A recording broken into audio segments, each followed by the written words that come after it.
this piece. And then the doorknob. The doorknob, I've just taken this is an inactive doorknob simply because they were the cheapest. This was around $6, I think, and didn't have a lock mechanism or any of that kind of garbage inside to get in the way. It's just a hollow doorknob with the base on it, which I cut off. And pressed into the doorknob a 3/8 inside diameter pipe thread to, I believe, oh crap, what is it?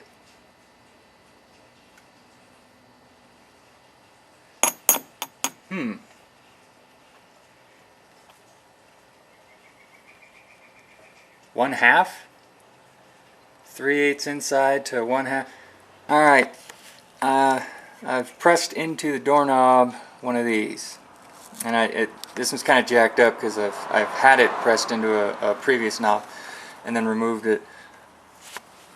But yeah, I got 3/8 on the inside, and I believe this is 1/2 on the outside. Whatever will force into your doorknob. And in this one, I've trimmed it down just to get rid of some of the dead weight and unnecessary height. And then on this side, I've got a large collection of holes. And I've done a lot of experimenting, both with the size of the holes, the number of holes, you know, how dense they are, and determined that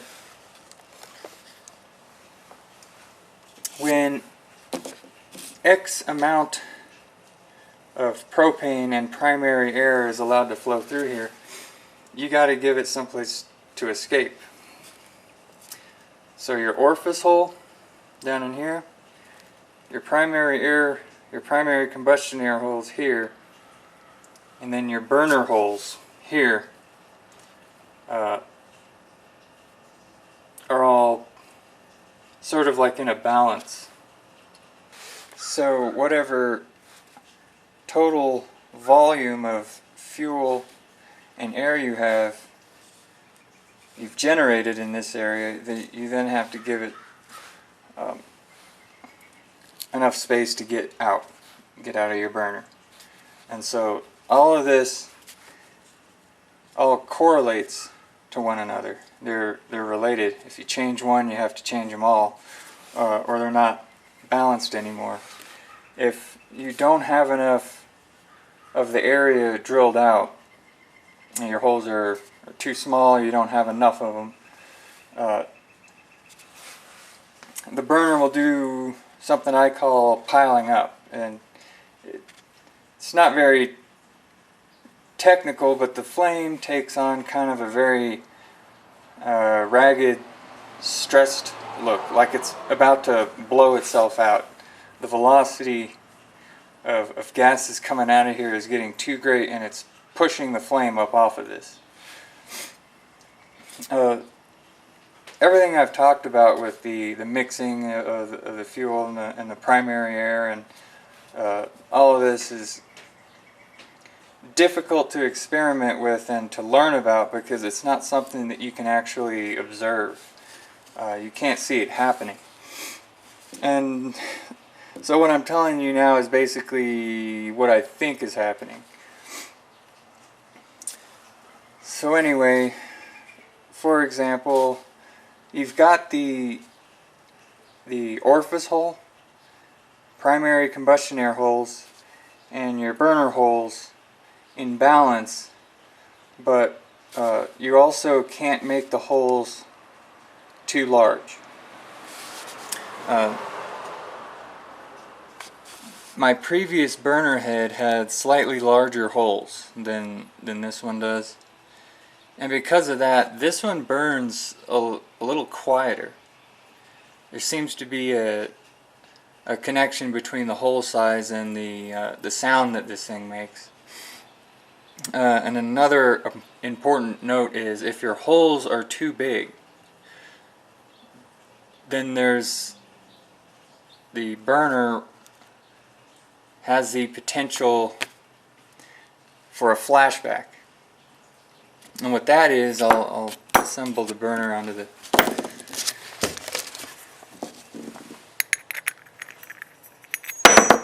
oops.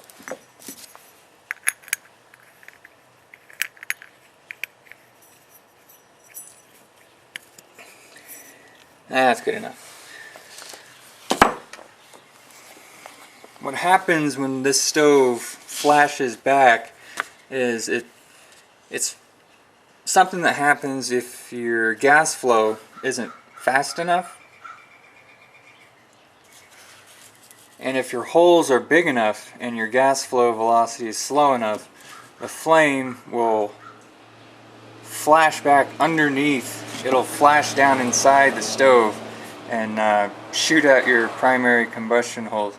It's not dangerous. I mean, it happened several times in my experimenting. It's something I don't want to happen, but if it does, it's not a big deal. And I found that by making the holes nice and small, but just a lot of them, I could avoid these flashbacks at low gas velocities.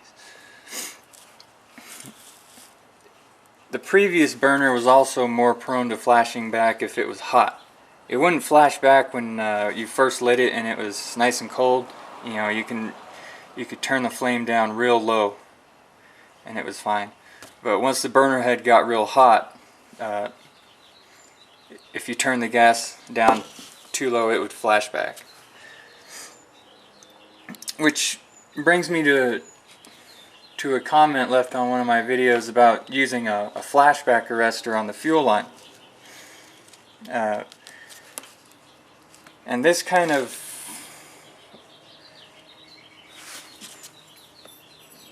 my only exposure to flashback arrestors is on YouTube with people dealing with their hydrogen, their HHO cells, their electrolytic cells for making hydrogen and oxygen. And flashbacks are extremely prone in those things because once you've generated that gas, you've got both the oxygen and the hydrogen mixed together in the same hose. And so if that were occurring here, if I had hydrogen and oxygen, and since they're using electrolysis,